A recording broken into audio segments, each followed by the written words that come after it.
অনেক আপুরা ভাইয়ারা জানতে চেয়েছেন আমি কিভাবে কাচ্চি রান্না করি, তাই আজকে আমি পুরো রেসিপি আপনাদের সাথে কাচ্চি রেসিপি শেয়ার করব। আমি ঘরে কিভাবে এই কাচ্চিটা রান্না করি।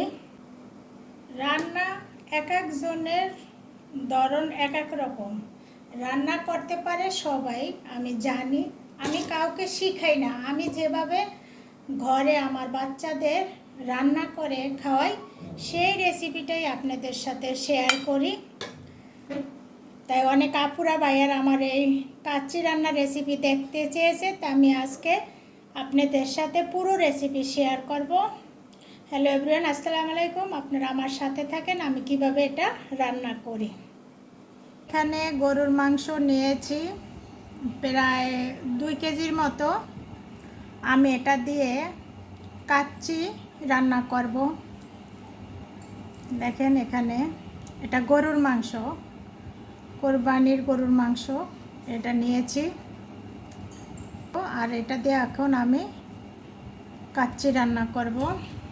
আমি 2 টেবিল টক দই নিয়ে নিলাম, রসুন পেস্ট নিয়ে নিলাম, আদা পেস্ট নিয়ে নিলাম 1.5 টেবিল চামচ, নিয়ে নিব বেরেস্তা নিয়ে নিলাম হাফ কাপের মতো দেব। এখানে বেরেস্তা বেশি দেব না, ম্যারিনেট করে রাখবো তো ওই জন্য।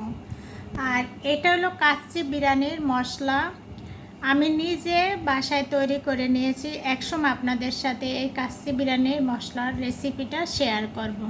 আমি এখন এটা ভালো করে মেখে নেব,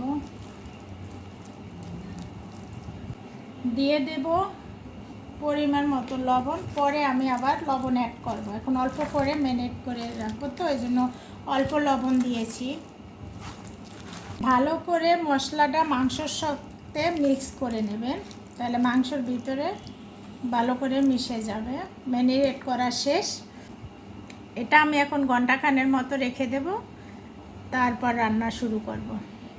তেল দিয়ে দেব, দেব পেঁয়াজ কুচি, এখন দিয়ে দেব গোটা মশলা। এখানে তেজপাতা, গোলমরিচ আছে, তারপর ওই যে দারচিনি আছে, এলাচ আছে, শাহি জিরা আছে, কাবাব চিলি আছে, এই যে এটারে বলে কাবাব চিলি। এখন এগুলো দিয়ে দেব। ম্যারিনেট করা মাংসগুলো এখন দিয়ে দেব। মশলাটা একটু পানি দিয়ে ধুয়ে দিয়ে দিলাম, একটু লবণ দিয়ে দেব। এখন অল্পই দিলাম, ম্যারিনেট করার সময় আমি লবণ দিয়েছিলাম। ভালো করে নেড়ে চেড়ে দিতে হবে, কারণ আমি মশলা দেওয়া তেলের সঙ্গে এখনও ভালো করে ভেজে নিতেছি, আর এখন আমি পানি দিই না, এই জন্য বারবার নেড়ে দিতে হবে। কষানো শেষ, এখন আমি একটু গরম পানি দিয়ে দেব, এখন ডেকে দেব। চুলা মাংস সিদ্ধ হতেছে, আর আমাকে এই ফাঁকে আমি বাসমতি চালটা সিদ্ধ করে নেব। একটু লেবুর রস দিয়ে দেব, একটু তৈল, সাদা তৈল, সয়াবিন তৈল যেটা, ওটা লবণ। এখন আমি চালটা একটু ভেজে মতো পানির মধ্যে ভিজায় রাখলে চালটা ঝরঝরা হয় সিদ্ধ করার সময়। 80% মতো হয়ে আসছে, এটা আমি 90% সিদ্ধ করে নেব।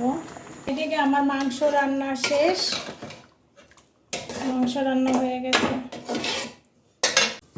আমি একটু ঘি দিয়ে নেব, আগে রাইস ঢেলে দেব। এখন আমি মাংসগুলো এক এক করে দিয়ে দেব, কাঁচামরিচ দিয়ে দেব,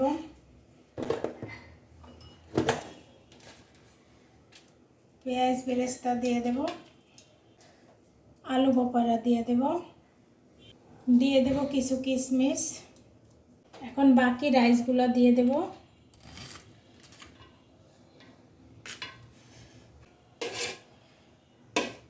কিশমিশ দিয়ে দেব, কয়েকটা আলু বোপারা দিয়ে দেব কাঁচামরিচ, করে পেঁয়াজ বেরেস্তা দেব, দুধ দিয়ে ভিজিয়ে রেখেছিলাম জাফরান, সেই জাফরানগুলো দিয়ে দেব।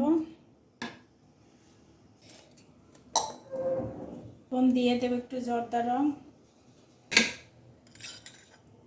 অনেকে কেওড়া জল দিতে পারেন, আমি কেওড়া জল দেব না, আমার ছেলেরা পছন্দ করে না, ওরা ওটার গন্ধ নিতে পারে না, তাই আমি কেওড়া জল দিলাম না। দমে দিয়ে প্রায় 45 দমে বসাই দেব, 45 মিনিট থাকবে। রেখে দিলাম। 45 মিনিট পর আসলাম, দেখেন কত সুন্দর হয়েছে বিরিয়ানিটা, ঝরঝরা। খাওয়ার পর কিন্তু বিরিয়ানিটার এই রেসিপিটা আপনাদের সাথে শেয়ার করলাম, অনেক মজা হয়েছে। আর রেসিপিটা কেমন হয়েছে কমেন্ট করে জানাবেন। ধন্যবাদ।